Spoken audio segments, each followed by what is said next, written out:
right. It's crazy. Good evening, everyone. Thank you so much for coming out and joining us. We've got a nice intimate group here, so we'll kind of keep it a little bit tight. I'm going to do a little bit of a presentation just to start, just to make sure we're all on the same page. Some of this might look very familiar to those of you that have been at board meetings, things of that nature. Some of this will be a repeat, but again, just in case, want to make sure we're all starting off on the same foot. I'm Allison Andrews. I'm a principal with Wold Architects and Engineers, and our company has been engaged with the district to come in and perform a facilities master planning process. Let Alyssa introduce herself really quickly. Yeah, Alyssa Mendelcino, I'm also with Wold on the architectural team. Since we are a little bit of a smaller group, would you mind if I just grab each of your names? I will do my very best to remember all of them. I should be able to for 5. I'm Larry. Larry, very nice to meet you, Larry. Blake. Blake, very nice to meet you. Roger. Roger. John. Catherine. All right, well, thank you all so much for being here.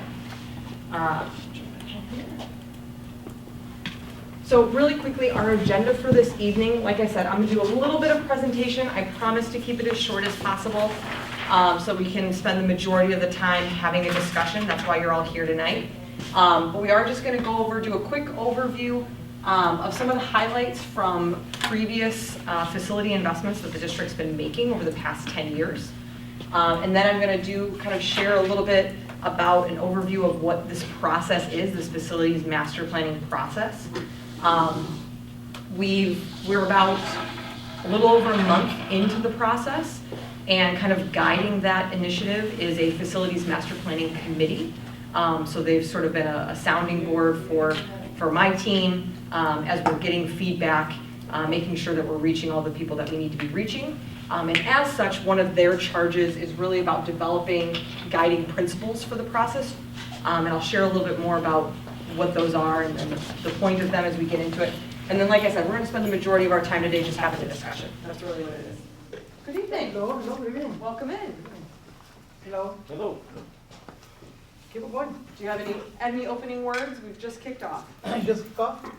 Well, I'm sure that Alison explained the intent of this process, but the idea is to ensure that we have community engagement, staff engagement, student engagement, board engagement in this facilities master plan for the next 5 to 10 years.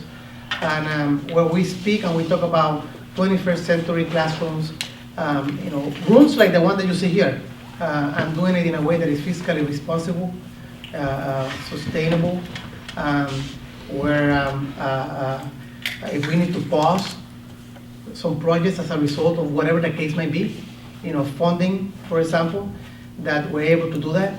So a lot of the big projects that we have done in the district have been completed, but there's still outstanding items. There's still health, life safety. There's a health, life safety survey that is happening right now as we speak, and we want to make sure that we address all of those components at the same time, so that we spend our resources in the best possible way. So that's what the idea is. If at any time, any year in the next 5, 10 years, there's no need to do any projects, then we don't do any. So this facilities master plan provides a roadmap to start, stop, continue, and it is really the best way to run a school district. In making sure that you address your facility needs, your health, life safety items in a way that is fiscally responsible and sustainable. So with that, Alison will go with the agenda as we have it, so that we can gather feedback, and then we're doing this again Thursday at San Bentonese. We're doing it tomorrow, I think, with the administration. So it's just a process of a lot of meetings in collecting data, collecting feedback, and doing what's best for the school district.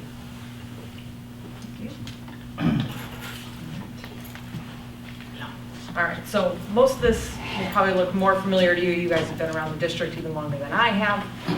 But again, not knowing who all would be in the room tonight, we wanted to make sure we had an opportunity to share and kind of establish, as Dr. Rodriguez just said, there's been a ton of work that's already happened within this district. There's been a lot of investments made to enhance the learning environments, improve programming, look for those opportunities to just enhance the student experience overall. And so you see, this is just a map, obviously, of main campus here, but a list of items of some of the larger investments that have been made over time, including, some exterior fields, interior, your theater addition, the natatorium, the South Commons, and the conversions that we created, the new science wing.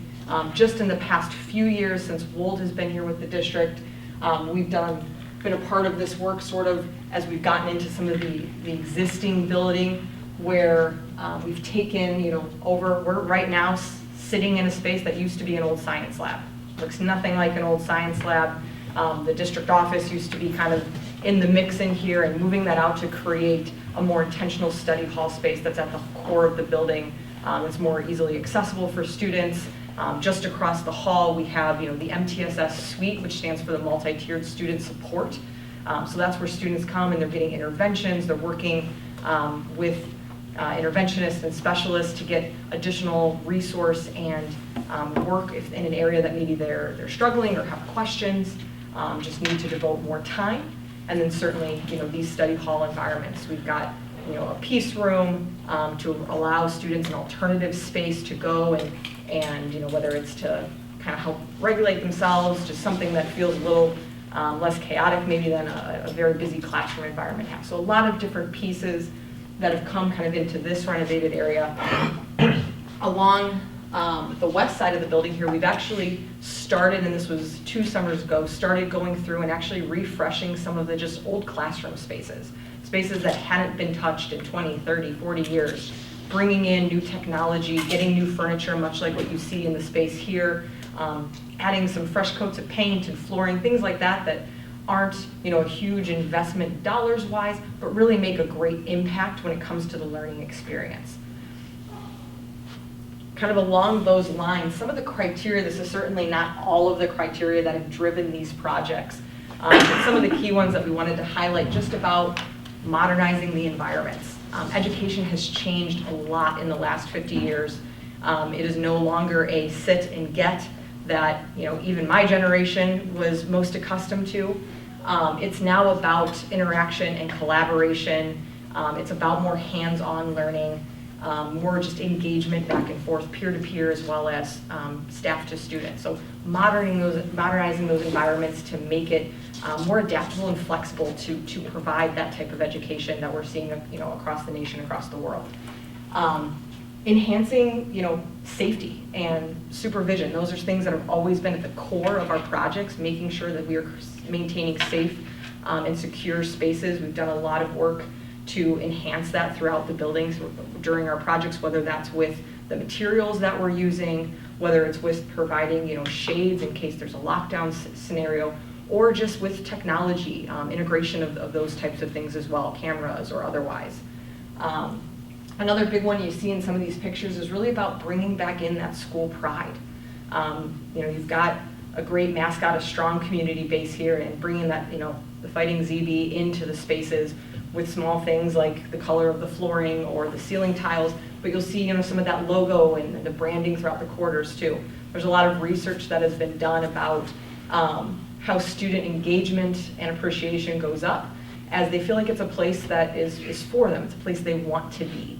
And some of the, more sterile environments of older generations that, just didn't have all that infused, or it's become dated and, hasn't been refreshed with logos and mascots and things like that at the time, just becomes a space that kids recognize and say, well, this wasn't really designed for me.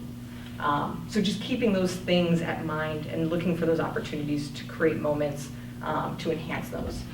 Some of the other ones here, and I certainly don't need to read them all, but one of the other big things I think we've done in these projects, which is carrying into this process, is really about that engagement with the end users.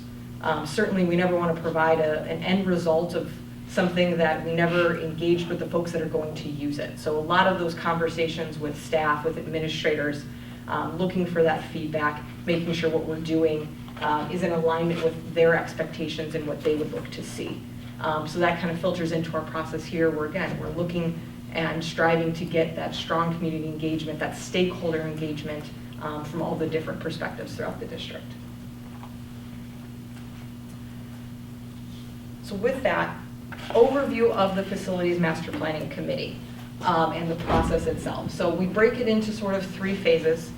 We are currently in phase 1. The biggest takeaway of phase 1 is that we are here to identify the needs. A strong facilities master plan is going to be one that is comprehensive. So we don't want to focus on one subset of information because it means that we're being short-sighted perhaps about another subset. So really it's about thinking about a lot of different topics. This is not an exhaustive list by any means, but thinking about programming, thinking about that safety and security, thinking about how we're integrating technology and enhancing education that way. Taking into account how the community might use a space. We thought about how this space could be something that could be for an event like tonight when we were going through the efforts of designing it. Thinking about how capacity or enrollment might change in the future.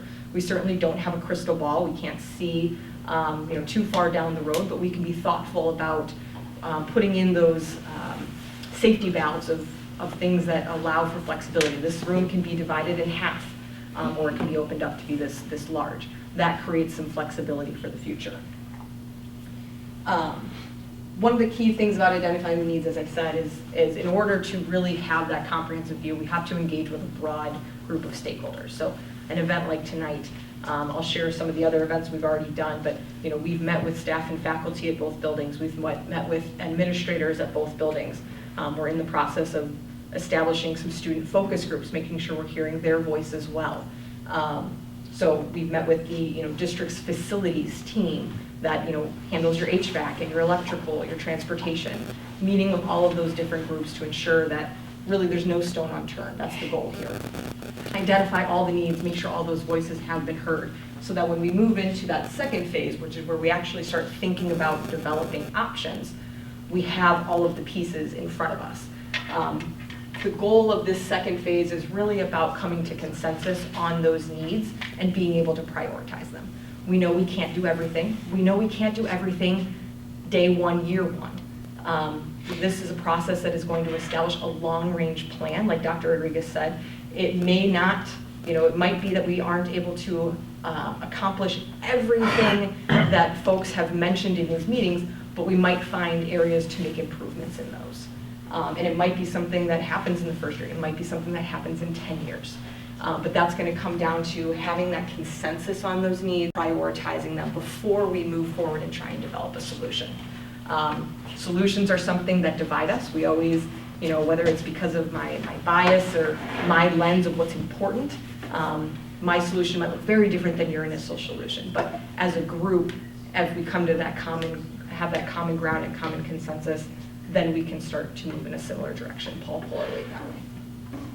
The final phase then is going to be a recommendation to the board. But what's going to go into that? Certainly, as we're creating a plan, we need to then think about how would it ultimately get implemented. This is a building that is fully occupied, it's in full use. We have very limited time to do improvements, during summer months. We're not necessarily considering any large additions or something like that where it can be built during the year while school's in session. We're going to have to be very delicate and thoughtful as to how we can improve a space when students are not in it. That's where we leverage our summer months the most, with some flexibility, which you'll see in the coming summer, where we're going to finish the improvements at the libraries and both spaces, and those are likely to linger into the school year, but we've been working with the staff of how we can be flexible so that we can still start school on time, and that programming can still take place while those renovations are being completed. Additionally, we need to think about how it ultimately gets funding. The main charge here is that we need a plan that's going to respect the financial position of the district and is going to be fiscally responsible. And so taking those factors into account as we develop that plan. Again, not everything can happen at once, because the same way when we're improving our house, we kind of have to budget. We have to say, okay, here's what we've got to spend today, and now I'm going to plan for 5 years to do this other. I've got to replace the shingles on my roof, and that's coming up, and I got to budget and plan for it so that it doesn't, put me in a bad situation financially. Same thing happens here with the school district. This image here on the left, this is just sort of a graphic representation of what I just described. We're up kind of in this top section here. gathering data from all the broad stakeholders. We're working on that process basically through the end of the calendar year. Come January, as we move into the new year, we'll move into that phase 2. We'll start to prioritize and come to consensus on all of those needs and begin that option development phase. The goal is then to be presenting to the Board of Education in March. And so this will be a lot of back and forth. It'll be a start an option and then kind of evaluate it. Is it aligning with our goals and our strategies? Is it respecting all of the needs that we've heard and aligning with that prioritization that we've developed? I'll just read this kind of because this is the outcome that we've been discussing with the district, just sort of as an overarching goal for this process. And that is to have a comprehensive long-range facilities master plan to invest in facilities that accommodates enrollment, instruction, programs, and supports over the next 10 years and reflects efficient and sustainable fiscal practices. So that is sort of the charge and the outcome statements for this process, and that's something that when we're meeting, we're making sure that that's a part of our conversations, because that is our charge here. As I mentioned, we have been meeting, and we've been out during this process for the last month. Part of the work that's already been completed is our Facilities Master Planning Committee is working to define some guiding principles. These are really important because it is to reflect, again, that mission, that charge, but it's also something that as we move forward in the process, this becomes our evaluation process. So as we develop options, we're going to evaluate those options against these guiding principles to make sure we're still on track. If we start to find that an option for the facilities master plan is veering off path and doesn't align with this, that gives us pause, forces us to take and reevaluate and say, where have we taken a misstep? So these are still in their draft form. They're being finalized. We'll be presenting them formally once they are completed as a part of the overall findings. But we've got 4 points here. The first is to provide a safe and supportive learning environment that promotes a positive climate and culture for all students and staff. Invest in district facilities to empower creativity, adaptability, innovation, foster equity, and support the pursuit of the highest standards of excellence for all learners. Provide future-forward learning environments that incorporate the key elements of 21st century learning design, include meaningful hand-on learning opportunities, and support personalized learning for all students. And finally, district buildings and learning environments will be a place of pride and opportunity for all students and staff. What don't we have right now? Which of those don't we have right now? I don't think it's a matter of, these are not, guiding principles are not typically something that it's a pass or fail. It's more of a grade. This is it's not to say that the environments don't reflect these now, but these are the areas that our charge is to look for opportunities to continue to enhance these ideas.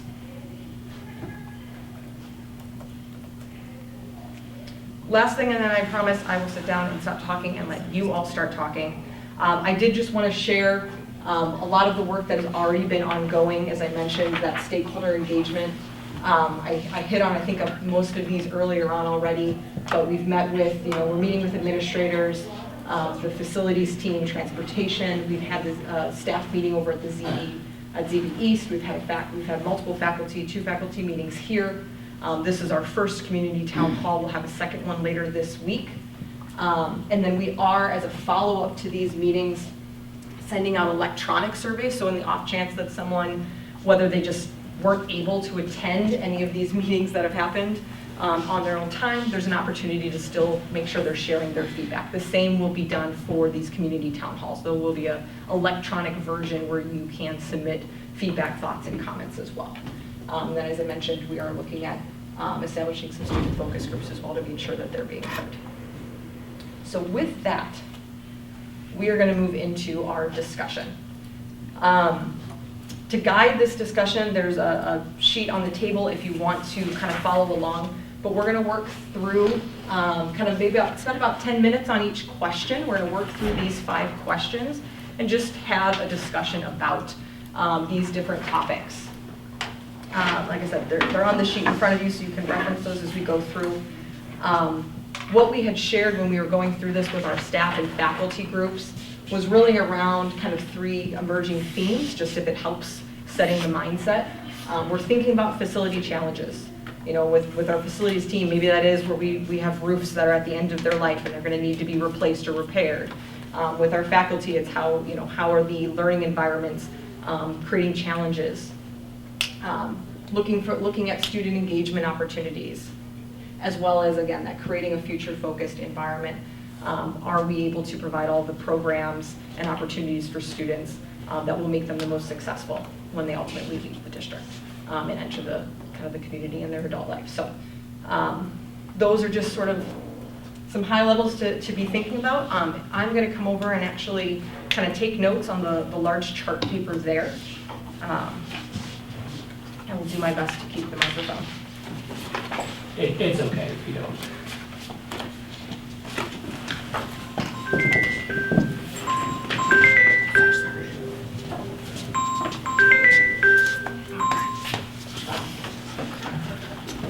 So how is everyone? Is everyone ready? You're all pumped? Good. All right, so the first question, and I did this with our faculty groups as well. I think a lot of times we walk into this process and we immediately start thinking about things we want to change. We think a little bit about the negative, but a lot of times there's so many great things to actually celebrate. There's a lot of great work that's been done. There's a lot of great opportunities that are already available for our students, for our staff. And we certainly don't want to lose any of that. And so this first question is really about that. What is it that we like about our current schools? What is it that we appreciate and enjoy about the facilities that we wouldn't want to see change, something we wouldn't want to lose in this process? Because I think that's almost just as important as when we're looking at those opportunities to make changes. So is there anything that comes to mind right off the bat?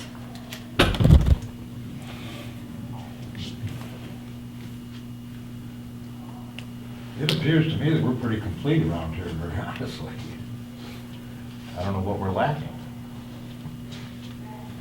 And can you just, complete to you versus complete, what do you mean when you think about complete? We got new athletic facilities, we got new buildings, we got new administration, we got new parking lots, we got new school buses coming, we've got new libraries, we've got new natatoriums, we've got we got a lot of stuff that's been built in the last few Certainly, years, and I'm not big sure what else we improvements. might need. the physicality of this place is unreal when you look at other schools. And I think about old Waukegan School, when you go down there and you see how old and decrepit that is. Then you come up here and it's just gorgeous. It is. It's just unbelievable. I think that contributes to our retention rate. For teachers. Yeah, you want teachers. Tell you what would really retain them is a little extra money. Instead of so much of these money leaving the I'm willing to education do fund, leaving the education fund for the building fund, let's give some of it to the teachers. I am perfectly willing. We just Then you'll settled the really contract. Okay. We just, and it was a good contract. I think it's It took a probably long time to online. get there. It did. It did. But do you recall that for 3 months you guys sat there and yelled at us that we weren't paying parapros enough? Yeah, but we yelled in a nice way. They got paid. They went from $14 an hour to almost $19 an hour. Last time off, just about. And you know what? They deserved better. I think they deserved every dollar we gave them. I don't discount that at all either. I know that's something too that we've been able to focus on more now that these big spaces, these big programmatic areas, going back and thinking about the professional environments just as much as the student environments, and how are we providing the right opportunities for whether it's professional growth or just a working environment for staff, our faculty and staff. And I know those are things we're looking at already in the projects that are going to be coming in this next summer, as well as those future endeavors. So I think that's I think along the lines of those when we're thinking about facilities. It's not only the compensation piece, but also the environment that those individuals work in. I think it's, our boardroom where we meet is also professional development. And it's busy every single day. And it's made a difference in faculty just being able to get together and have ad hoc meetings and talk and have professional development there. you know, professional development to me is just as important as wages. Got to keep your mind going. I think you have a lot of people disagree with that. I'm Comes sure there contract are. time. But I mean, I'm not sure what the facilities need, but I think that I'd like to see all of our classrooms brought into the 21st century. Because they're gonna walk out of these schools and see it, stuff like this, where they work. Well, They might as well see it here. It would seem that that would be, I would prioritize that first, get those classrooms up to speed, or putting all this money into administration and parking lots and that. I think we should take care of the students first, and really get them into the 21st century. Because I know some of these classrooms and some of the hallways and bathrooms and that are really kind of, I mean, they're really old. Mhm. That should have been addressed first. Okay. Okay, stress that. This is what you'd like to see, that's what these meetings are for. Well, that should have been done already. Okay, but you're gonna put that at the top. This is your top priority. You wanna see the students taken care of. Yeah, but that was done. In order for us to have this is where my office used to be. I know where your office used to be. Yes, but so you do know that in order for us to have a study hall where we used to use several classrooms, now we have this with flexible seating, and we have administration in one corner, and all of those offices were used for student spaces. So we have added over, I don't know how many, easily over 70,000 square footage of instructional space. But we Most have of it has more been instructional. students. There's no more students than there were 30 years ago. And we're adding 75,000 square feet, and where do we get the students to fill that? When I Yes, because- graduated, there were 1,600 students. All right, so We had Okay, that's not fair. when I went here, it was 30 years. years. And we're all gonna When be, Roger When I graduated in graduated, 71, we had 2,200 students. yeah. 71. So it's ebbed and flowed, but it's been anywhere from 2,500 down to 1,600. But Who's Very coming? few years it wasn't in that. what can we expect from population growth? We've got climate change, But- we've got, the perimeter of this country's You've on got nothing fire. bringing people to this community right now. We are sitting on a There's source nothing. of water, we're sitting on a huge source of water. We are going to see more people coming We're gonna to be this selling water. community. That's all we're gonna be doing. You're gonna be so busy, We're gonna be you're gonna selling be water. selling houses like hotcakes. I I don't want believe to, that. I want to add two I don't things believe just to the conversation. Yeah. The first thing is around kind of hallways and toilet rooms.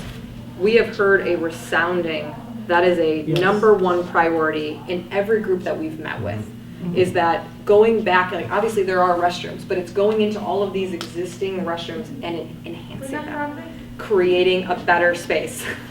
I've got echo in the back. That has been a top priority. That has been a top priority from every group, staff, faculty, administration that we've heard of. So I appreciate you saying that because I think Yeah. that is at the forefront of And they're everyone's very mind. small compared to other high schools our size. But it was like that in the past. But see, it needs to stay like that, that's your choice. But they're very small compared to schools our size. Heard incidents where during the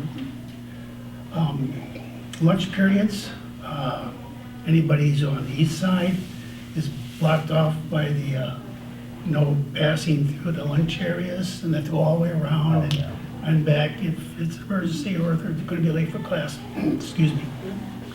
And I guess that's always been a problem, even when I taught, and it's continued to become a bigger problem because there's more moved over on the east side than on the west side. So, and I was thinking, what about the old locker room, but now it's part of a foyer for the entrance over in the corner. It used to be, the varsity locker room is now just a big empty space. So, I mean, the plumbing's there, and I always wondered, we always seem to find some mistakes that was left behind from the builders, saying, no, we can't do that. You're not supposed to have a grounded table in electronics class. It's kind of dangerous. It's supposed to be insulated, that kind of thing. And as far as students, we used to teach Cisco and A+. A+ isn't needed anymore because now you just throw away the computer. But at Cisco and Wi-Fi, there was a future then, and we got rid of it because we didn't get any money for it. And I think we need more hands-on, high-tech stuff. We really need to think 10 years in the future, which can be tough. And those 10 years coming a lot faster than it did in the past as well. Where you're just getting older, John, and it is flying by faster. Yeah, I guess there's a little bit of both there. But I put together a class called Electric Power, and it sounds like I'm ahead of myself because we've got all these electric cars now, and I imagine pretty soon we'll have plug-ins out there for faculty to buy electricity, right? We're gonna sell it to them, unless it comes up in the contract. But those things can happen, and as far as getting new buses, well, who knows what gets plugged in and what doesn't. Well, and that's something that's obviously been discussed with the board, but there's still an effort to provide the infrastructure for that. So that's something that's kind of already on the horizon that we're discussing, but I know that's commentary that we've heard from our transportation, the team of the transportation department of, wanting to make sure that infrastructure is done and they're taken care of as well, because, it's, again, a comprehensive plan. It's not just, it's certainly about the students in the space. It's certainly about the professionals in the space, but it's also about making sure that the building itself is warm, safe, and dry. It's also meaning we've got to make sure we can get students to and from the building. It's all of those things that filter into this, so we're making sure we're hearing from those groups, and I'm hearing a lot of those different sentiments here today already. How long are passing periods now? 5 5 minutes, so still 5. Because honestly, like, getting from one end of this building to the other in 5 minutes, if you're like a freshman, is a near impossibility, right? And so, John brought up a good point that you can't pass through what used to be the old cafeteria, now the Bolts or whatever. But you really can't pass it during. Yeah, you gotta take the long way. You gotta go all the way. I mean, like literally, you go all the way around. You either come down this way and come back up, or you go all the way down to that and come back up. So I do think that if you're, or you could go. I don't know, can you go to the mezzanine still? I don't know. Yeah, right. So like, there were ways to cut through, but it's not. I can tell you right now, I have a study hall in here, and once the kids leave, my room is over in the top floor of the new CTE wing. I have 1 minute after 1 minute left from here to there. It's like impossible. I have students that are late all the time. It's like impossible. I have my 4th is ROTC and my 5th is English. I gotta walk across the entirety of the building, and I'm rarely on time for my English class, which is just so far. With ROTC and the CTE wing, you've got more things going on in the theater, the South Commons being more utilized. These are all great spaces. I love these spaces. They're amazing spaces. They're just so far away from But you everything. have one hallway that services all of that. And the word that always comes to my mind in other master planning committees I've been on is center of gravity. Where's the center of gravity for your building? When you start moving things and you start putting things in new places, the center of gravity shifts completely.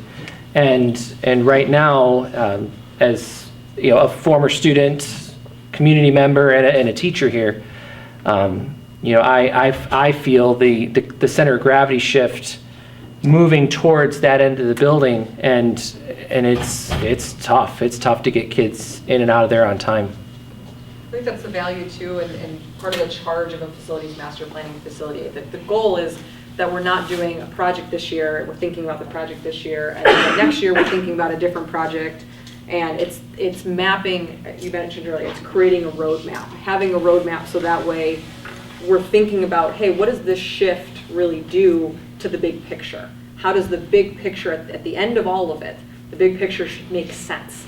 And there's going to be, these shifting and some different things that happen along the way. There's going to be some moments where, again, we haven't addressed all of it, but the goal is to get to the end product and have that complete big picture that addresses all those different needs. So I want to shift us. I think we've kind of already started to work into these two things. So I kind of want to take on, read off these next two questions and just see if there's any specific feedback related to them. The first is, how do you see graduating students contributing to the community?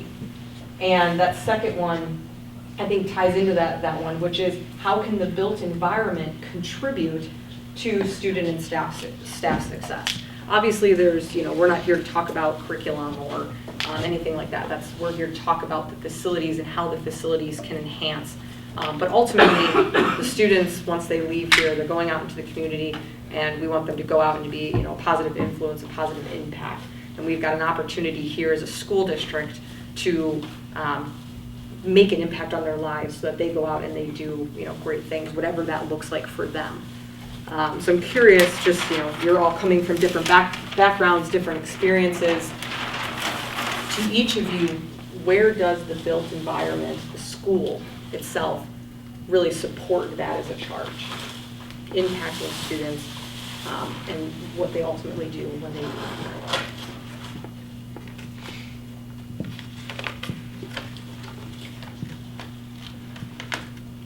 Besides being good citizens, contributing to And society, it's yes. stating the obvious is sometimes a great thing, yes. But good citizens is number one. We always strive for that even.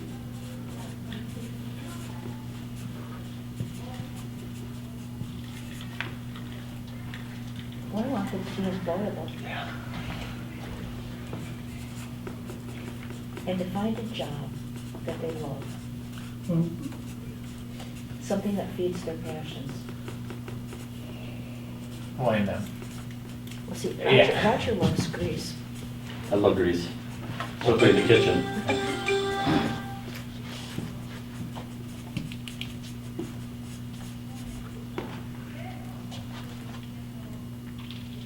What types of opportunities do we have here? And again, it might be something that we're already doing. It might be things that we already have. But what types of things can we do here as a facility to support that? You know, you've already added programming and created space to support that programming, but go ahead. Yeah, well, we have the Career and Technical Center for those that are inclined for the trades. Or to get certified, to be mechanics, to work with computers. So they're prepared to step into further training. And that's here on site at Yes. Zion Yeah. right now. We do, and the advanced classes, we have a bus that takes them out to CLC. Well, I knew that, Kathy, that they've been going out there for a long time to CLC. We've hired some people from out there. well, there's some OSHA certifications they've been pulling down. Was something I thought of, and then I left. And somebody took my idea and kept them going. I always thought you had to be OSHA certified, and certified buildings, and it's not that way. Or they changed it since when I came up, and I thought it'd be a good idea. You know that crummy old building on the East Campus? They used to sell tickets when we were kids? Mm-hmm. It was taken down, and our students built the new one. Many of the houses around the old campus were built by students. Building trades, Jim O'Toole ran it. Well, they're doing that again. He was my wrestling coach and Titan coach. That's what they built, 8 or 10 houses around there. I remember that. I'd like to see us get back to that. if we I can. would too. That was pretty cool when they were doing that. It was Leroy Cliff and the coach, Clem, was with them a little bit, for Jim O'Toole. Building houses, practical trade experience. And right now, we need some, Larry needs new houses built. Kathy, he's run out of inventory. Are you gonna serve up some internships for mechanics? Absolutely. We've already done that. So Okay, community keep doing it. partnerships, sounds I like. don't know this stuff, so. Strengthening those community partnerships where they're back and Yes. forth. Because this sounds like there's always something here that's developed that you continue to enhance, but maybe there's other opportunities in whether maybe it's other career paths or things like that that could further drive this. Is that fair?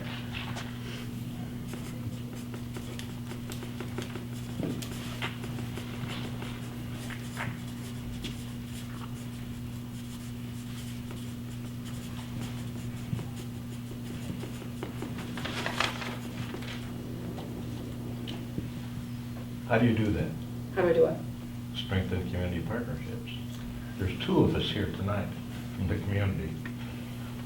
How is this, the current program that you were describing, how did that get off the ground? Was it kind of a grassroots, someone, there was an idea that was floated and, That was after I graduated. How did that happen? I do remember that our students built houses. We built, the first one was that solar house out across the street from what is now the dump out there. And that was a tragedy. Solar was not ready yet. And then they built lesson learned then. Yeah.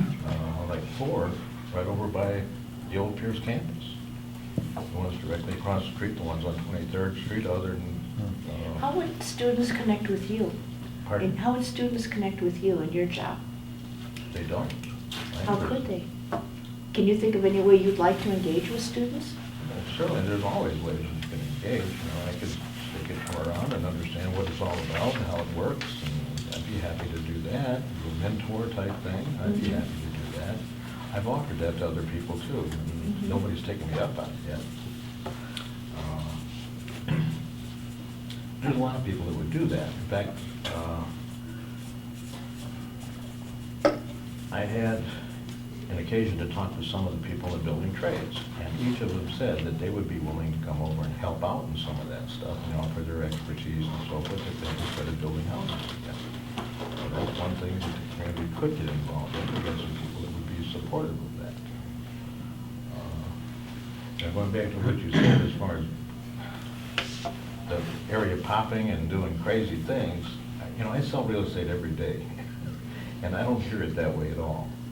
You know, the things I'm hearing about, my taxes are too damn high. I'm leaving here. I want to get out of here as soon as possible. I'm going to Wisconsin. They're not going for the weather, folks. And our taxes are so, and we're talking about spending a ton more money right here is all we're talking about. Well, actually, we're getting input so that we can get a handle on what we should spend, and you have a voice in this. Well, I hope so. We've That's tried why to you're have a here. voice, and so far it hasn't worked. Well, I want you to have a voice. All we're talking about is spending more money. Larry, when I look at the plaque up there, of the construction in the front, it says Larry Steven, President. So it was needed back then, it's needed now. Well, we did a It lot does of say work, that. and you Yes. know, right now, we can't afford it. There are people in this community that can't afford what we're talking about here. You know, everybody in this room for a fact can probably afford it. Everybody in here can probably afford the things you're talking about. But there are 50,000 people here that we support, and I bet you 10 to 15,000 can't afford their doggone taxes right now, and we're talking about spending more money. And that's all we're doing here is talking about spending more money. And ways to control that expense. And ways We're to spending evaluate more money. whether How it's can we needed. control when we're spending more? We're spending more each and every year, and that number is going up each and every year. It You know continues what I to learned snowball. when I was in business? Was you have to do your maintenance. And one of the big things that I love about being on this board is looking at the extensive maintenance that we do. That we circle around the roofs every year and look for places that need to be repaired. We have a schedule for our HVAC. We gotta do paint, something we for our clean. citizens that can't afford it. We can't afford to walk around here and spend more money. We can't afford to let it fall to pieces either. Do you want it to be like Beach Park where they had to have a $26 million referendum to repair cracks in You the know, wall our and wood schools going have through not been in windows? bad shape for 50 years. We're They have not- really not fallen apart. There's nothing, there's no bricks falling off, there's nobody suffering from it. You know, maybe the routes aren't there, maybe they have to wait a bit to go to the bathroom. Maybe the administrators don't need 7 bathrooms in that area over there. You know, but- Maybe we need to have a town hall to talk about taxes, and you can be a guest speaker. well, you know, But How about if we Because- bring some of our people in here that we're talking about that can't afford this, Kathy, that come to my shop and they say, Roger, you know, they want to complain to the city of Zion that their taxes are too high. And they don't understand that most of the levy is the schools that are really taking the. and it's not only Zion Benton, it's the entire school system. We all feel like, you know, we need more stuff. Let's just add more taxes to it. Let's We do need a different way more. to fund schools. Pardon? We need a different way to fund schools. Well, that's We've why always you- needed That's- that. yes, We've we have, always so- needed that. And we should push our legislators for that. But this, we have actually, I pulled the tax extensions for the last 7 years. And our tax extension does not go up, up, up, up. It's actually oscillated, and we've kind of flatlined it at about 30 million. Go down to 28, 29, 30, go back down. And those are, so we are flatlining since 2017 through 2024. We have flatlined our tax extensions. So to sit here and tell us that we keep spending money and we're increasing taxes, Look at we the are board up not. here, that's what we're talking about doing. We're talking about how to spend money and where we can What's the trim money difference? if We're we spending can. money, no matter how we spend it. We spend it from this pocket or this pocket, we're still spending Do you it. want us not to spend anything? I would like that. And then what? Follow that line of thought, and then what? I mean, it's not feasible to not spend money, right? Like, that's not realistic. We're gonna spend. Well, like, obviously, yeah, yeah, of that was course, a right. stupid question to Well, ask. It was a stupid way but to you have answer to, it. okay, so I think we've gotten sidetracked, we're talking about taxes. And as I said, nobody wants to pay But taxes. we're I don't talking wanna about pay spending taxes. money. Correct. This is about spending the money smartly. So if in theory we don't want to add these things, then that's what you say, right? And that's okay. But there probably are needs that need to be addressed. There's things that are gonna happen that we're gonna have to have, right? Like that's gonna happen. So I think the whole idea for the facilities master plan is like, let's have a roadmap to get there. And if you don't think we need anything else, that's okay. I honestly think the school's fantastic. It's way better than I went here. And that's okay. I want better for a newer generation. That's great. But then we need to, as a community, come together and just say, okay, we've done a lot of the building, but what sorts of minor tweaks can be done that can benefit students? Where are the pain points? Where are we having issues? If that means that, like, we push the administration, you know what, I think we need 6-minute passing periods. And if that means, because realistically, if the kid's coming in late, you're losing on a minute of instruction. But this is what this type of stuff's for, right? Like, and I agree. We have the highest taxes in the state per value, and it's terrible. And I talked about it at length. And I came up and I did my spiel about how we're pushing people out of their homes because the community is, right? But this is a chance for us to. I heard it every day, every day. Listen. Taxes are too high and the students aren't performing. Well, But businesses are also bypassing us and going over the state line, and we've lost some really good shots. And, you know, one that keeps coming to mind, and I wish and I do some work for them up there, was at Niagara Water Company. We gave them the best pitch, but their people in charge said, no, the taxes are too high. We're not coming to Illinois, we're going over the state line, but just go over the state line and look at the cranes and cement trucks and all the construction that's going on up there. It's phenomenal. It's I wish because of we had taxes. some of that. It's taxes. We've got one little building out there. We got FedEx out there at our Trumpet Park. We can't fill it up with anything because they're not going to come here. We've got to do something that's going to make it, people want to come and stay in Illinois. We've agreed on some variances for Trumpet Park to get businesses in, and there may be, I don't know, a facility that parks overflow. We're just saying, we don't have when's the last time you saw a cement truck around here, around these parts? We used to have them all the time. Other than the school. But I'm just saying, you know, this is the only game in town right now, is this school is the only game going on that's profiting. And yet, we've gone from 60% renters in this community to 60% homeowners. So something is slowly changing, and that's good. And I see, when I bike through the neighborhoods, I see that there are more homes doing home repairs, upgrading their homes, Because they can't afford new. or they don't want to move. So I do want to go back to something, Blake, that you were saying, and I, just as a reminder to our group too, because again, today is the main purpose of this part of this process is really just to list and understand the needs, the different things that different stakeholder groups are thinking about. Now, we are going to have a second set of community meetings that are going to happen in February. At that point, we're going to have collected all of those needs, and we're going to be thinking about that option development, and we're going to be in the process of those conversations about what does that plan look like? You know, is it 1%, you know, how much work is getting done, and how does that work out over a long-range plan? So today's purpose, and I just want to make sure that we have the opportunity to achieve that, is that if there is something, if dollars were going to be spent, where does this group feel like they should be spent? I have another question. Is this part of that 25 million that was approved a few months ago, or is this something additional? There was a facilities master plan approved a couple months ago in one of the meetings, where it was $25 million. Not in this district. It certainly was. I sat there and listened to you. Oh, We haven't approved a facility. This is, we've approved creating the facilities master plan, and this is the process There we're was going through. $25 million that was approved over the next 5 to 10 years, I believe it was. Not the facilities. If you find a more item, you let me know, but there's nothing of that nature approved in this school district. What was approved was a process of creating a facilities master plan to bring it to the board before, in the month of March 2025. That's it. No money is attached to it, nothing. So that's what was approved. Say for what we're engaged in work for. Yeah, exactly. Sorry. My question is, what do we have for facilities for like additive manufacturing and CNC machines and all those types of things? Because I'm thinking like, just,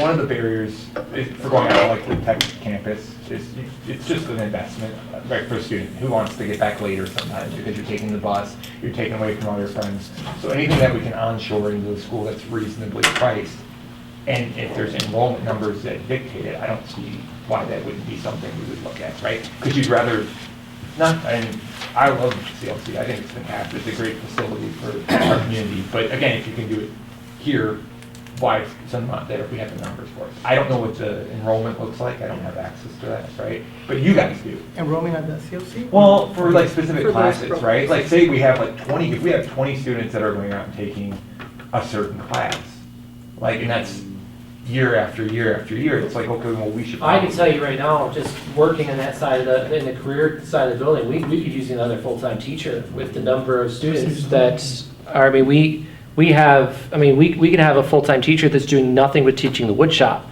full-time teacher teaching nothing but power mechanics. I mean, we're full, we're busy. We offer a lot of stuff here at the campus already.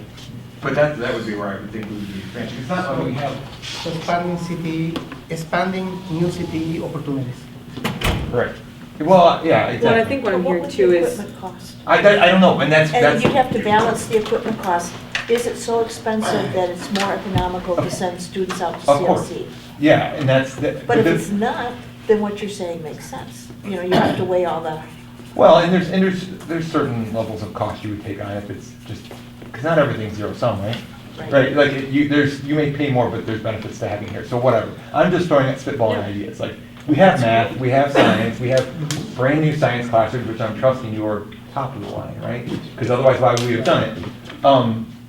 We've got English. and their science performance scores jump. They jump year They over year, jump. and so let's. And the classrooms that we had were inadequate. They were small. It was in a triangle. I took biology Your right class there. is here, right? I cut open a pig back there, like, believe me, I am well aware of what these classrooms were like 20 years So ago. that's another example of why keep that when you have an opportunity to do it better. And the labs were not functional, equipment was not functional in many ways. so I think what I'm hearing you say, just to kind of summarize, if you don't mind, looking at investing in the programs where there's a demand, and focusing efforts there. Don't necessarily invest in something that, that is perhaps dwindling unless there's a demand for a resurgence, if maybe the facility is what's limiting it.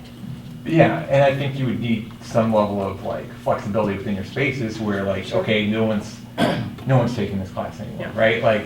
And we do that. Right, for sure, but I think that you'd have to have that in mind. You'll see that on the curriculum committee. They evaluate classes and drop the ones that don't have enrollment. Well, and for example, in the 2025 improvements, where we're going to be focusing on the music and art classrooms, there had been this increase in demand in programming, and there was an additional teacher added, and so the art program was working out of 2 classrooms, but that program was growing and growing and growing, so there will now be 3 classrooms to support that increased demand for those classes. So something like that. So those things are happening, and that's the core business. Like music and art that's coming up, and increasing more music because of the demand. And we should do the same in CTE, of course. But there was an option. The option was to do nothing, and you can't operate like that. If the opportunity is there to offer students more music, why not? Why not? And Because we didn't have it before? No, that's not acceptable. They're finding more and more that music is needed, that students really need it in their lives, and music and math correlate. Yep. Well, that'd be good, one and not the other then. I said, why am I good at one and not the other? Well, I'm the same way, so. I'm an accountant, but I can't. I got no rhythm to save my life. Yeah, I know. so. See, I'm really not sure itchy, what and I'm gonna have to. I'm not sure what comes through that too, but. Yeah. The reason I was a runner. So looking at that question 4, I want to circle back because I want to make sure everyone has a chance to share any insights. Is if the district were going to be making investments into the facilities, what are, and we hit on a couple, I think, at the beginning of where we mentioned restrooms and hallways. Where are the areas of the facilities that you would prioritize investing in?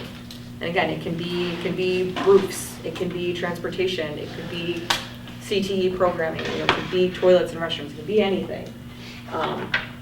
But where would you prioritize that investment being made? I'd like it to be career flexible. Career flexible, like that.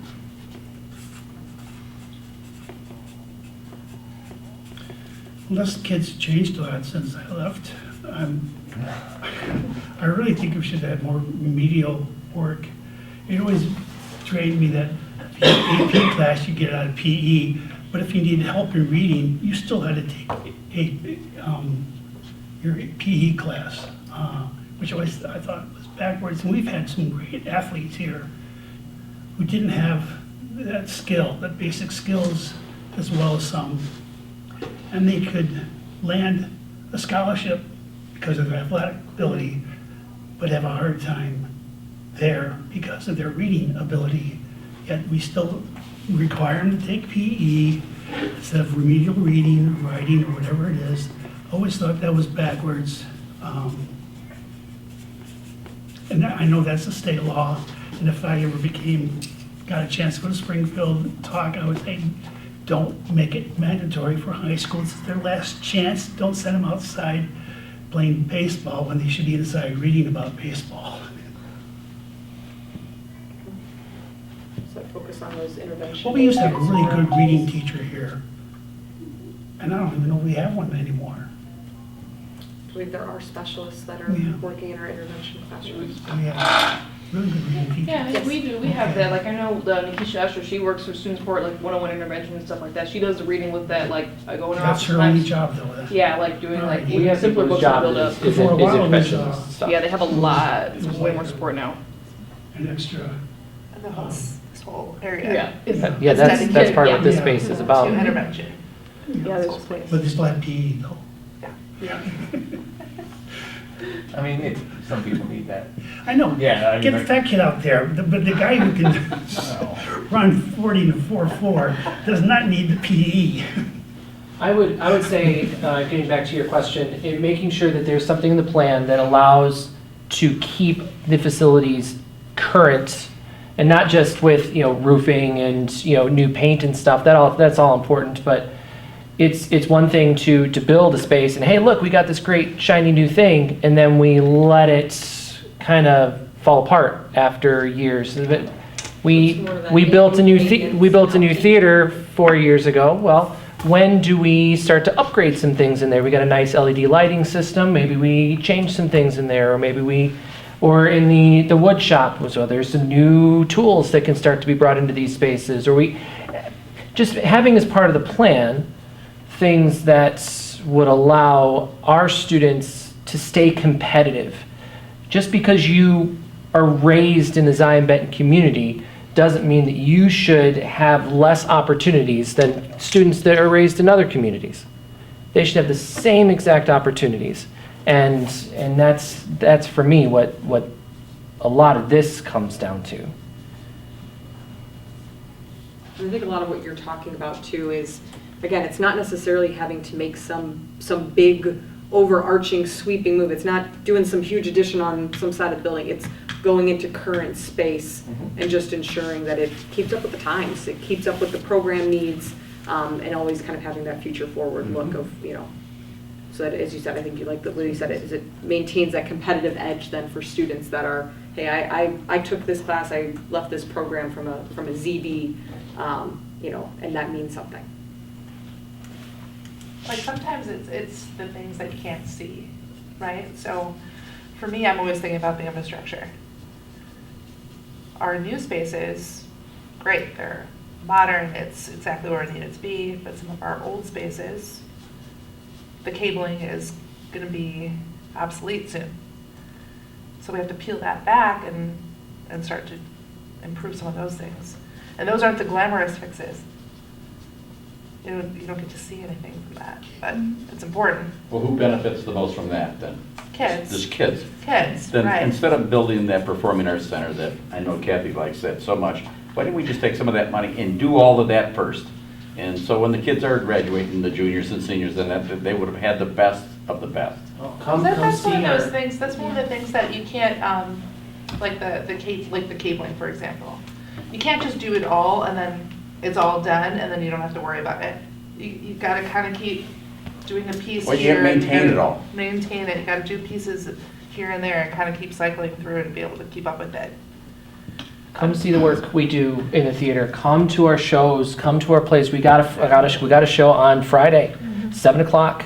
Buy your tickets because they're almost sold out. But I mean, you should see the work that our kids do in that theater, and I would put them against any school in the county. They are amazing. That theater has been a godsend to this school with the opportunities it has allowed hundreds of kids to do instead of band kids having to play in the gym, choir having to set up in the south cafeteria, having to bus all of our kids over to an outdated,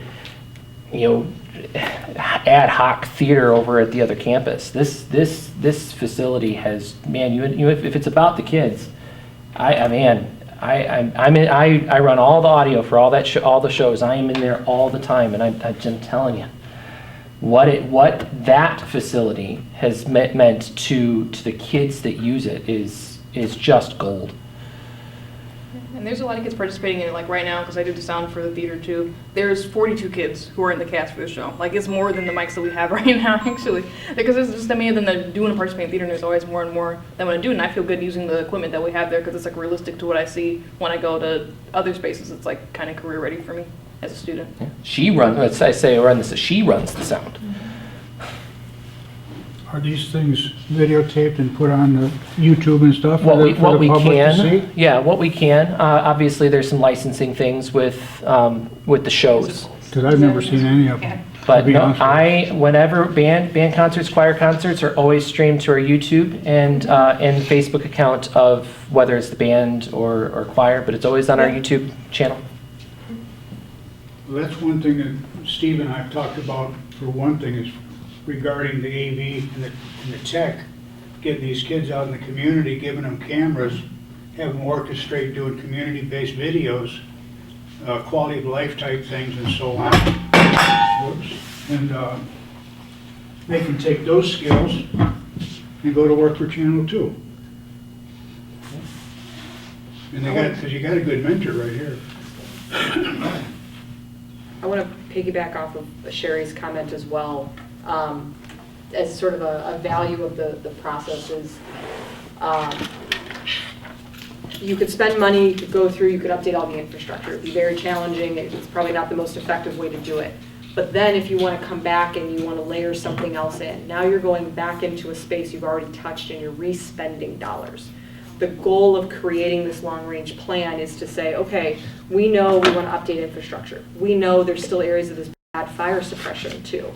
We know that there's these different improvements that are looking to be made. If we're going to go into a space, the goal is to go in and do it once. It's going to be your most cost-effective approach to making an investment in that space, is to kind of have that comprehensive vision of all the things you want to do and do it once. We know that there's health and safety that is required. As well as that. So you do it once, you don't do it twice.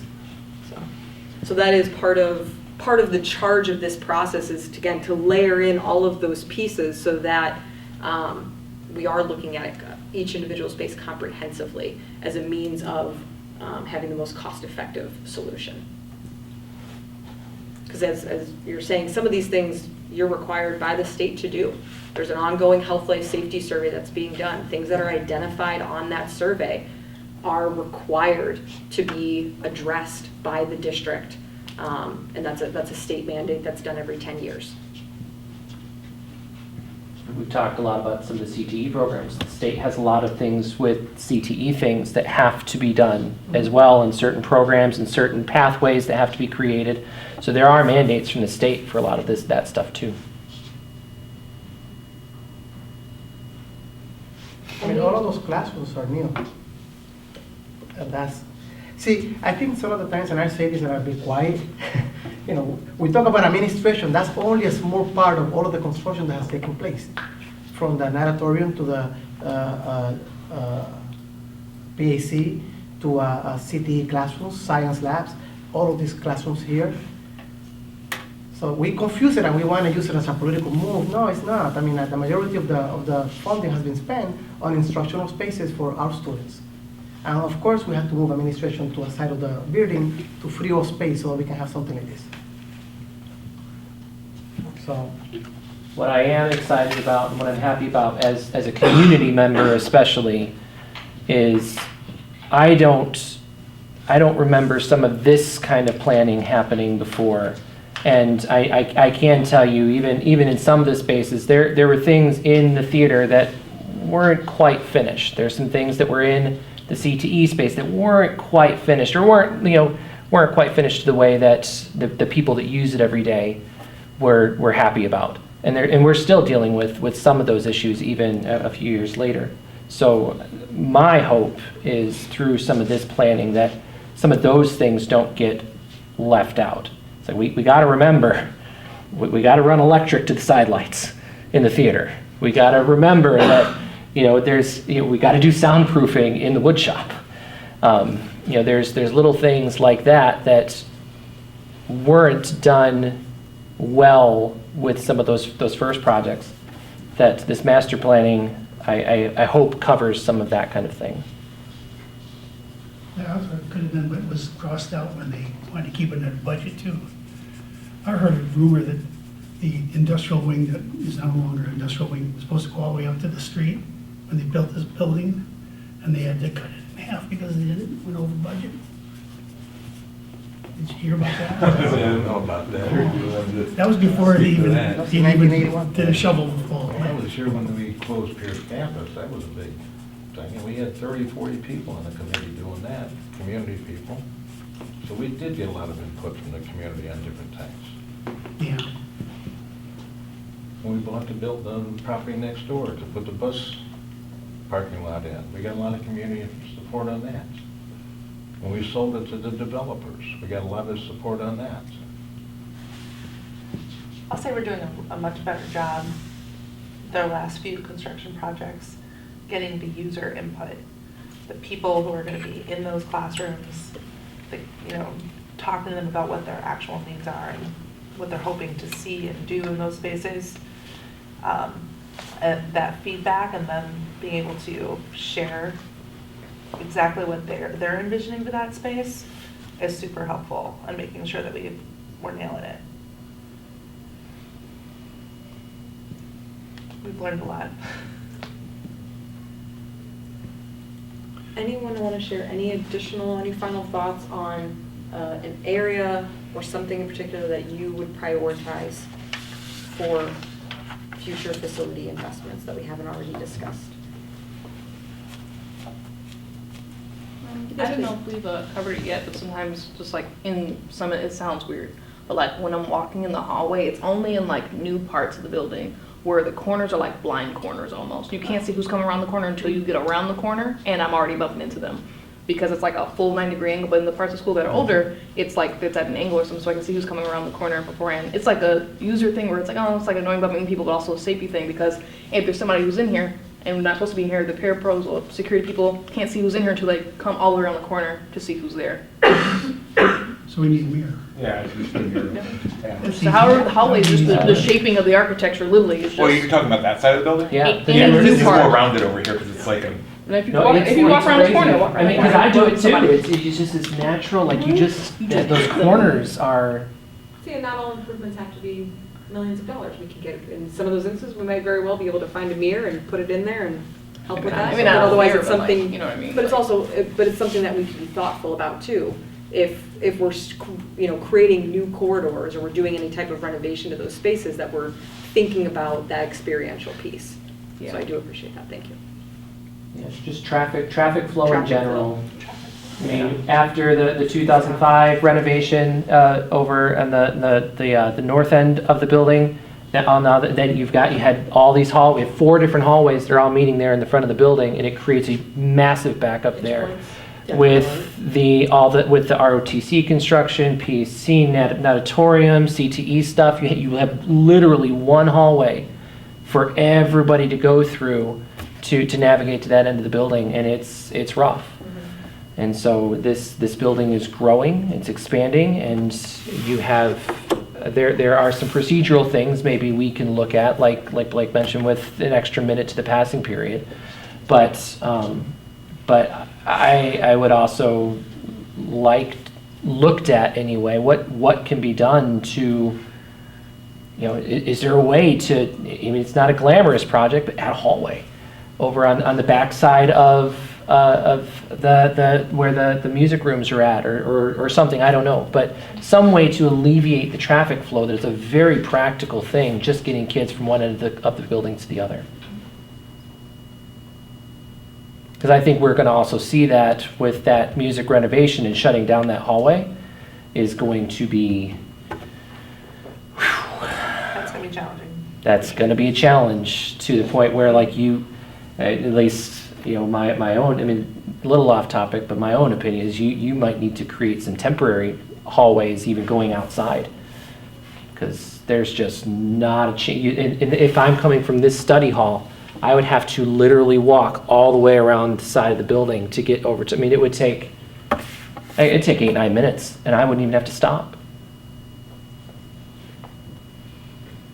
Yeah, always are different. Who's in charge of logistics around here? All right, we have about 10-15 minutes left. I have like 2 final slides that I just want to show you those next steps. I want to save 5 minutes for that. But the last question, and I already started taking some notes because I think we've had some of these things come up, but I wanted to ask it specifically in case it triggered anything. This last question that you have on your page is, what critical questions about district facilities or about this planning process should be examined as a part of the process? So I already kind of started taking some notes, exploring where's that demand, for programming, and how can we be strategic about the investments we're making to focus on those areas of demand. Are there any remaining items from previous efforts that, for whatever reason, didn't get addressed, didn't get completed? Is that something that can still be circled back to and, finalized, so we can really put a ribbon about that? Are there other items, critical questions that we should be asking as facilitators of this process, or that you would anticipate, the district exploring as a part of this process, that you'd want to share? Was there going to be anything like with the bathrooms that are already been here, like even in some of our schools that have been like renovated, I guess? Is there anything been done to bathrooms that are already existing for students right now? Because I mean, a lot of some of them it's like the faucet's broken, and some of them are it's like one sink that works, and I'm waiting like soap in my hands for somebody else to finish washing their hands so I can do it. And it's like it's just so that the bathrooms, if there's any sort of planning for that for the existing ones.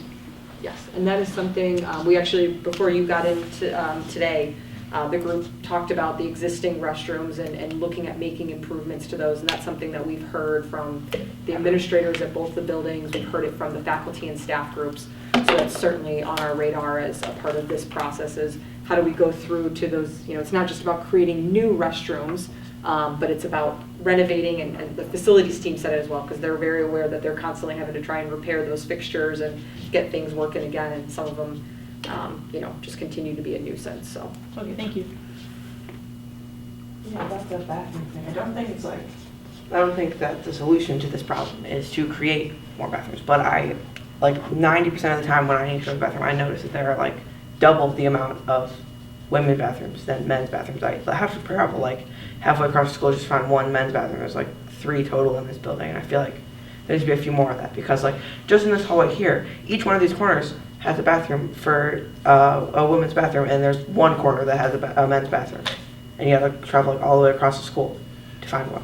Do we know the actual numbers on an actual We number have, of we restaurants. have the numbers somewhere, but yeah. Because I mean, like, logistically, it makes sense though, in the sense that like, you can. There's always a need for more women. Yeah, there is. There, like, just being honest, right? Like, it's just the way everything works, it's just, I mean, you can get a lot more urinals in a bathroom than you can stalls, like. Yeah.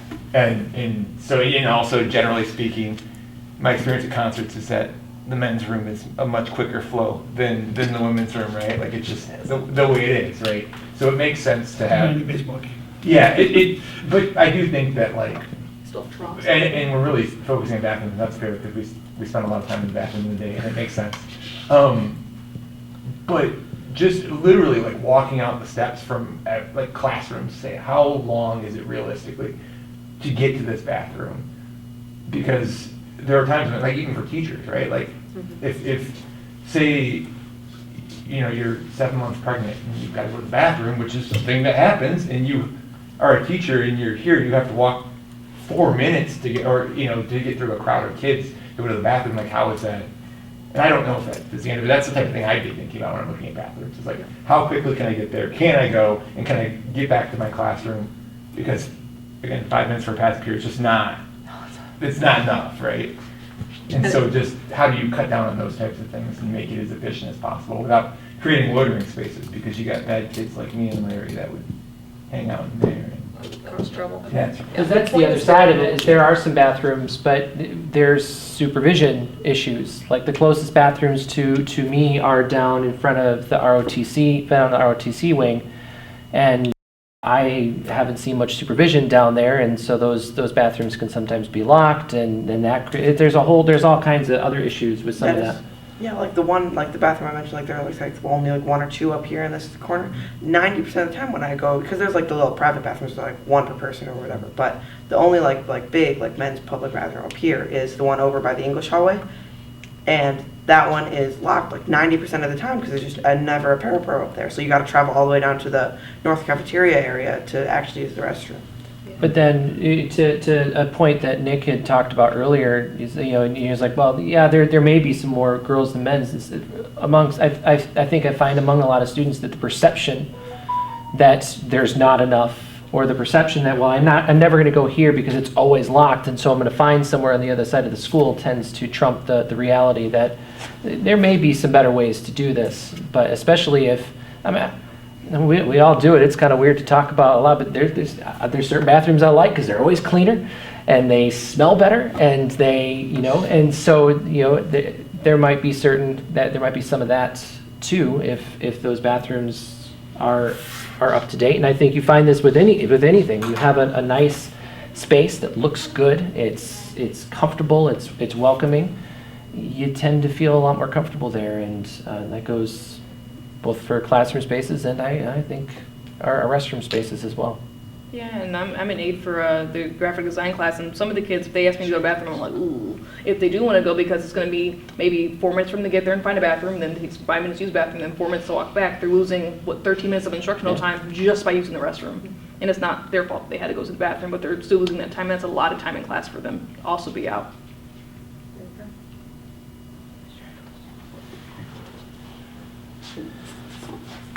What, half the building to be bathrooms? That's where we're at, right? That's what I'm hearing. Yeah, for all bathrooms. Or nicer bathrooms. Well, yeah, I can't hear, they were saying the faucets are broke and they need to be fixed. I cannot believe that. In this beautiful facility, they should have wonderful bathrooms. I think to be fair, it's in some of the older sections Yeah, that you find that a lot more. That should be addressed. Yeah. That should have been addressed. I mean, you got a beautiful facility and we're talking about bathrooms being in disrepair. That's crazy. I think the facilities guys, they are constantly battling some of the old stuff. They're fixing things, and then, you know, a couple days later, faucet won't work again, and they're back at it again. And I will add, It's not from a lack of trying, I'll tell you.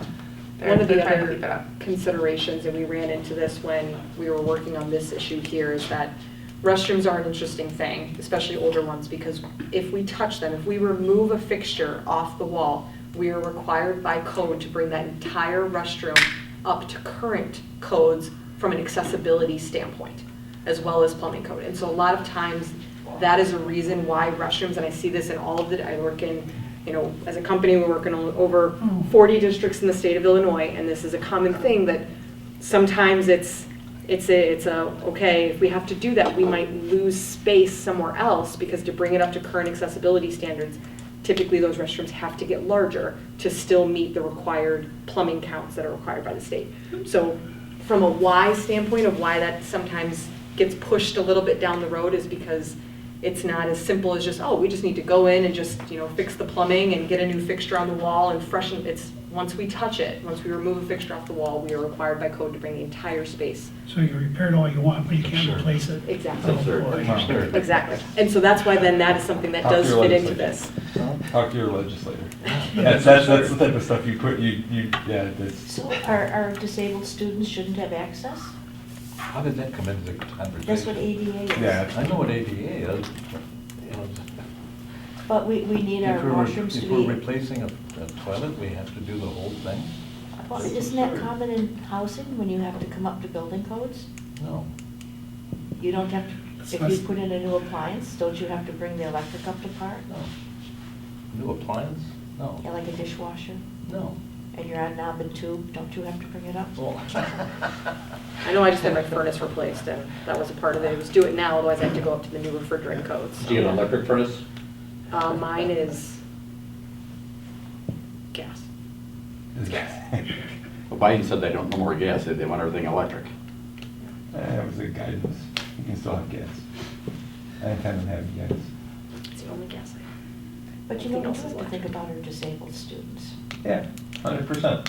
Like you have to be thoughtful of it, right? Yes, But absolutely. at the same time, I do understand why you push off some that if you don't have, because if you don't have space, you don't have space, right? Like, you don't want to cut into classroom space with me, I don't know. This area worked because we were already kind of destroying and not destroying, it's rather reused. We were all doing such an extensive renovation here that those walls were coming down, and it actually was to our advantage to redo that because we could make it a better shape, and then we could make these spaces a better shape. So again, it goes back to that comprehensive of maybe that's the time to do it. Whereas if you just go in and do it, now you're running into, okay, now what happened, like notch out a weird space, stealing space from a classroom type of thing. So those are all considerations. Any other critical questions or areas of exploration that you want to leave me with that I can be sure Well, find I its way into this think we should be, we're kind of blessed with this facility, the school, because I've seen other schools that wish they had our problems. I mean, they don't have a swimming pool, they don't have a nice field, things like that. They might have plenty of washrooms, I don't know, but there are some schools in central and southern Illinois that would love to have a facility like this. And we did get a little,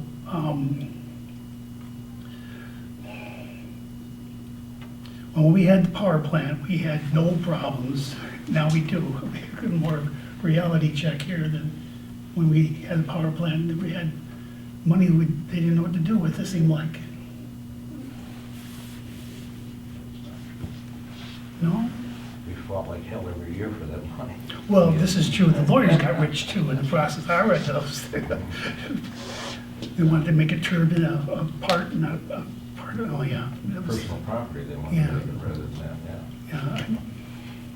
Yeah, lawyers got rich on the argument. So the meeting you're gonna have over at Zion Beth East could be basically the same thing? Yes, sir. Okay. Next one's February, when they have a plan, or like an idea, No, right? so later this, Yeah. so this Thursday. Yeah, but Yes, and then February, you guys will have an February, actual yes, more yes. concrete. The objective was that if there's folks that are, more invested, whether they're a parent or something in one facility or the other, it's a way to focus on that particular facility. We need to bring more people into these meetings though, Larry, so we need, you and me got to bring about 5 or 6 of our own people in. Bring some friends, tell your friends, you know. tell everyone at the grocery store. Apathy, man, apathy is the biggest problem we have. Yep. We shared this meeting 7 different ways. George just We got it out share there. the information. We got it out there. So maybe word of mouth. So, to your point, we're up here in phase 1. What you were just saying, though, as we get into the new year, we'll get into that phase 2, where we'll start actually thinking, we're going to go into that option development, prioritizing our need, coming to consensus, creating those options. In February, beginning of February, the 3rd and 4th, I believe it's a Monday, yes, a Monday and a Tuesday, we'll have a second round of these community meetings. So at that point, we'll have collected all of those needs, and we'll be in the middle of that phase 2. And so we'll come back and share what we've found so far, and have another opportunity to get some feedback and input from the community as well. And then as Sherry was just mentioning, there's a lot of ways to stay connected with us in the process, and also just if you do run into folks and you want to encourage them to look into what's going on. Information about the town halls were shared in all of these different ways. And there will continue to be updates that are going to be shared at board meetings and through a number of these means as well as we go through the process. So keep an eye on these. And then the final thing that isn't on here, but I think I mentioned at the beginning, is that we will also be sending out an electronic survey. We'll make that available for folks. So if you want to go in and share additional thoughts, something maybe that we didn't cover today, or something that comes to you later on, just again, stay connected with us. We want to make sure that we're hearing all of those voices and incorporating into the work we're doing. So with that, I want to thank you all very much for joining us today. Yes, sir? One question, totally off the subject. Let's do it. I see the translation up there. Is that through your microphone? I believe so. No, No. so it's through PowerPoint. Through what? Through PowerPoint. So PowerPoint has a I'm subtitles. just doing it through the laptop? No, up there? it's actually recording us too, or like capturing us just speaking. So it'll translate into any language. But it'll pick up anything anybody's saying? Yeah, so it's picking up what you're saying too. So if I said police Navidad, that's gonna come up there? Well, yes, but it's capturing, it's programmed right now for capturing English and Right. translating it into Spanish. Merry Christmas. That's what's wrong with me. That's why we're a team. Spanish, dude. Tax dollars pay for that. I had 2 years of Spanish. The reason I asked, I sat next to see that from Elsa. Did you ever see that at the board meetings, or did you have to? I didn't notice it, I guess. Yeah. The newsletter. We haven't done it since we moved to the new space, but we're in the south cafeteria. We had the TV set up with I translating. didn't notice it before, I guess. Sure. Well, I guess the newsletter, is that for parents of students then? It comes out through the parents, but I also post it on the website. ZB So, website? Yep, on our ZB website. It's always in the announcements. It comes out the 3rd Friday of every month. And so if you go to the announcements, you'll be able to find that district. So we have a new one, we have to improve the website then? What was that? We do have a Okay, it's improved. It's getting there. Newsletter. It's getting polished up, It but was yes. rough. I looked today, Yeah. quotes from We Vince do on there. have, if anyone wants to share, I think some people did sign in on our sheets. If you share a email address with us, we can email you direct the link to that survey as it goes out. Otherwise, then you'll have to kind of track it down. So if you want us to do that, please just put your name and your email address on this sign in. If anyone else wants to do that, then we can be glad to share it with you directly.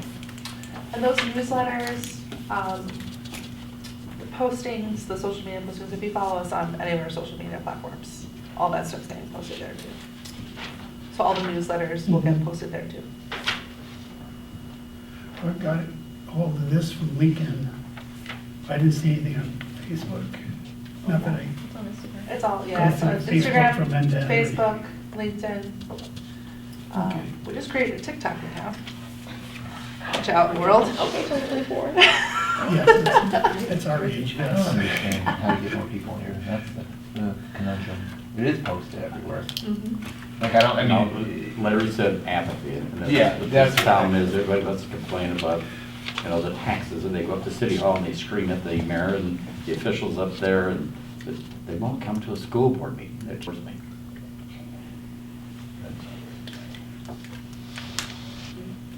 I We think- do have more cookies and chips, Okay.